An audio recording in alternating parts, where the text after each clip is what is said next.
Le collectif des professeurs malgaches condamne fermement les propos de la porte-parole d'Anja Dzwil, qui a qualifié les enseignants d'incompétents et qui s'est auto-justifié par la suite. Ils exigent des excuses publiques. La conférence de la SADC à l'université d'Akatsu, annoncée comme ouverte au public, a finalement été inaccessible aux journalistes malgaches et soumise à un contrôle strict. Le président du parti HVM y voit un nouvel exemple de la contradiction et de la tromperie du régime Radzwil.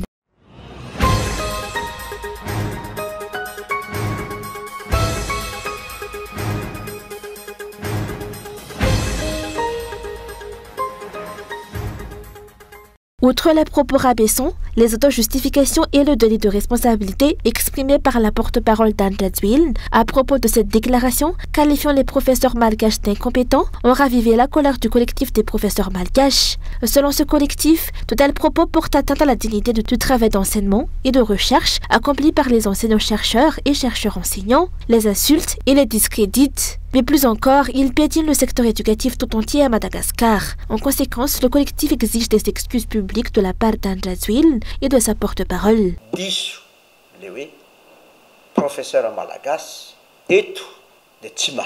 Il est faux de dire que les professeurs malgaches sont incompétents.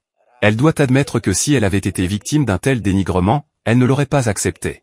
En tant que professeur, nous avons une éthique, protéger la profession d'enseignant-chercheur et de chercheur-enseignant, pas seulement celle de professeur.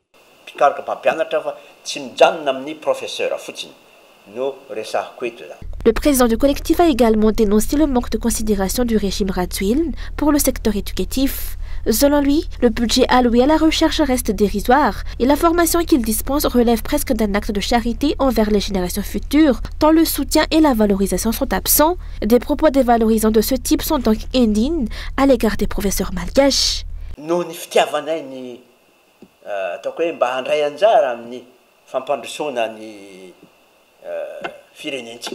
Par amour pour notre pays et pour contribuer à son développement à travers la formation d'un capital humain compétent, nous continuons à travailler, même s'il nous manque des droits fondamentaux. Les heures complémentaires n'ont pas été payées depuis plus de 5 ans, depuis 2019. Les budgets de recherche ne nous parviennent pas, chacun doit chercher ses propres financements. Nous montons des projets qui nous rapportent un peu, juste pour pouvoir assister à des conférences internationales ou financer des travaux en laboratoire.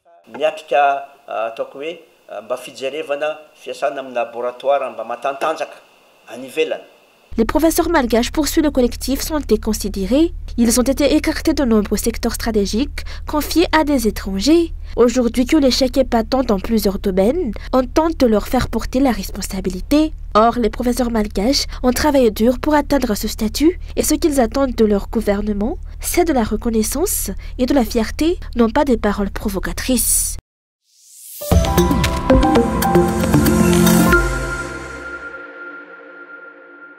Alors que la conférence de la SADC, qui s'est tenue aujourd'hui à l'université d'Akatsu, devait, selon les annonces officielles, être ouverte au public, il n'en a rien été. L'accès a été filtré et les journalistes malgaches n'ont pas été autorisés à y assister. Selon le président national du parti HVM, ce fonctionnement n'a rien de surprenant. Le régime Radzwil n'a pour habitude d'agir de manière contradictoire et de tromper l'opinion. Pour illustrer ses propos, il cite l'exemple de l'éducation. Le gouvernement affirme que l'enseignement dans les écoles publiques est gratuit, alors que de nombreuses écoles continuent d'exiger des contributions financières aux parents. À cela s'ajoute, selon lui, une discrimination envers tous ceux qui expriment un avis divergent.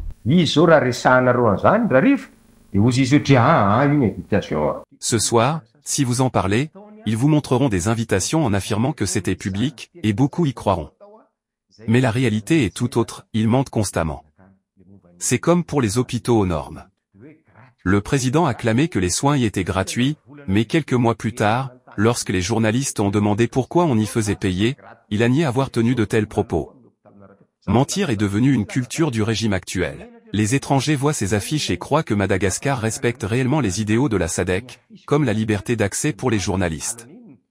Mais sur place, le campus a été fermé. Croyez-vous que les journalistes étrangers n'ont pas eu accès ?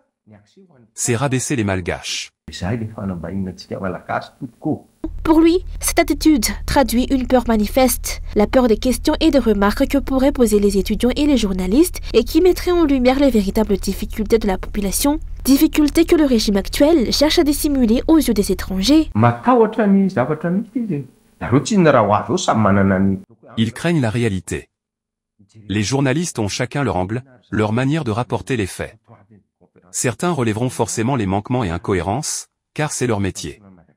Mais eux le redoutent et préfèrent mentir. Une telle réunion devrait être l'occasion d'identifier ce qu'il faut améliorer dans le pays. Or, ce n'est pas leur priorité, ce qui compte pour eux, c'est l'apparence extérieure.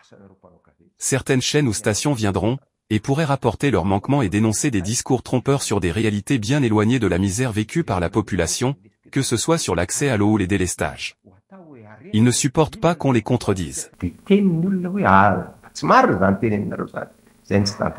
Le thème de cette conférence annoncée comme public mais en réalité réservé à un public trié portait sur l'importance de la coopération pour accélérer l'utilisation des énergies renouvelables et améliorer l'agriculture. Or, selon le président du HVM, ces sujets ne figurent pas parmi les priorités du régime actuel. En cette année de mandat de Radziwiłł, Madagascar figure toujours parmi les derniers pays en matière d'accès à l'énergie. Pendant ce temps, l'argent public a été dépensé pour des voyages à l'étranger, la construction d'un téléphérique, d'une autoroute de 8 km et d'un stade Barea qui, à ce jour, n'a pas obtenu l'homologation de la CAF.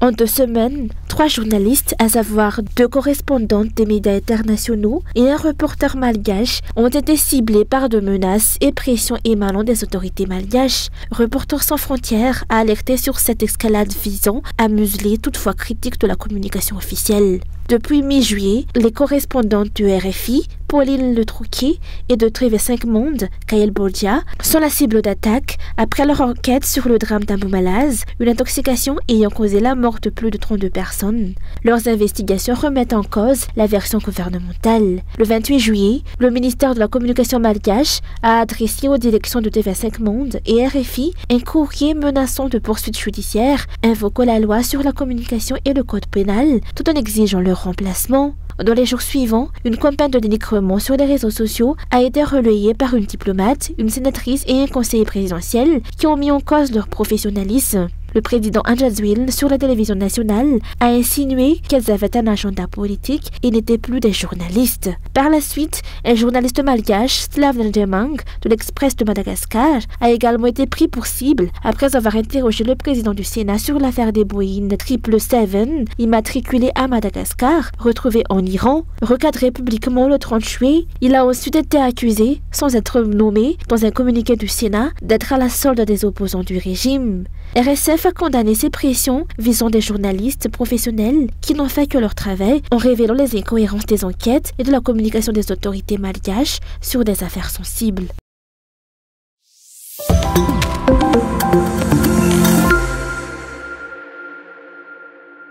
Il n'y a jamais eu dans l'histoire du pays une succession de scandales comparables à celle enregistrée sous le régime d'Radziwiłł et de Christian Tse, a déclaré un député. Parmi les faits marquants, il cite les nombreuses vies perdues au stade de Mamasne lors des Jeux des îles 2023, l'affaire des 73 kilos d'or, l'or remplacé par des lingots de fer au ministère des Mines, la saisie de tortues et de lémuriens en Thaïlande, l'opération bébé albinos, les vastes affaires de corruption tant nationales qu'internationales, dont l'affaire Romivos, l'empoisonnement et l'intoxication alimentaire ayant coûté la vie à plus de 50 personnes, ainsi que les Boeing immatriculés à Madagascar arrivés discrètement en Iran, un pays sous sanctions.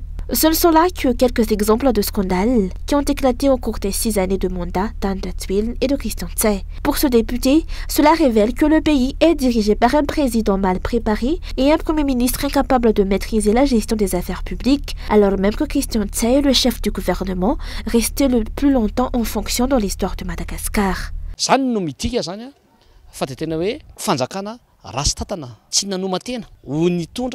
Ce régime n'était pas prêt, il est mal géré. On constate ses manquements et ses irrégularités chaque jour, chaque semaine. Le Premier ministre est censé être le chef de l'administration, mais le nôtre est à la fois sourd et muet.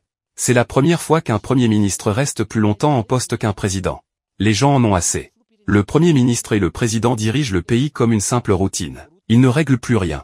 Si vous n'êtes pas capable, démissionnez. Sinon, c'est la population qui vous y contraindra. Plus récemment, l'insulte adressée aux enseignants-chercheurs et professeurs malgaches par la porte-parole d'Radziwiłł a suscité l'indignation. Pour le député, un simple mea culpa ne suffit pas. Il faut une démission car ses propos ont rabaissé les efforts des enseignants et enseignants-chercheurs. Tout au long du régime Radziwiłł Nietzsche, plusieurs ministres ont été limogés pour non-atteinte des objectifs fixés, pour erreur ou mauvaise gestion. Les changements au sein du gouvernement se sont succédés, mais le pays n'a cessé de s'enfoncer. Pour le député, cela prouve que le problème ne vient pas des ministres, mais bien de leurs dirigeants.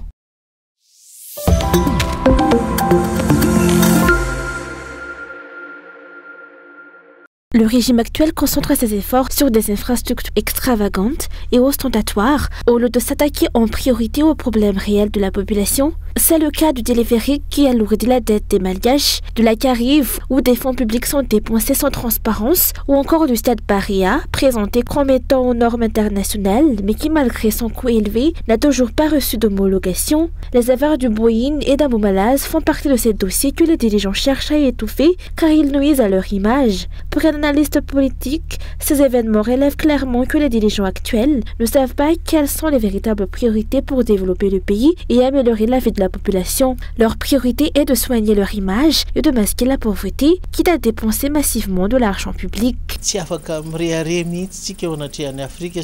On ne peut vraiment pas se dire fier devant l'Afrique, car nous subissons un recul constant depuis 2009. Le régime actuel lance des projets qui ne répondent pas aux besoins du peuple, mais n'hésite pas à s'endetter pour les réaliser. C'est un régime qui se précipite dès qu'il est question d'argent. L'argent prime sur l'humain.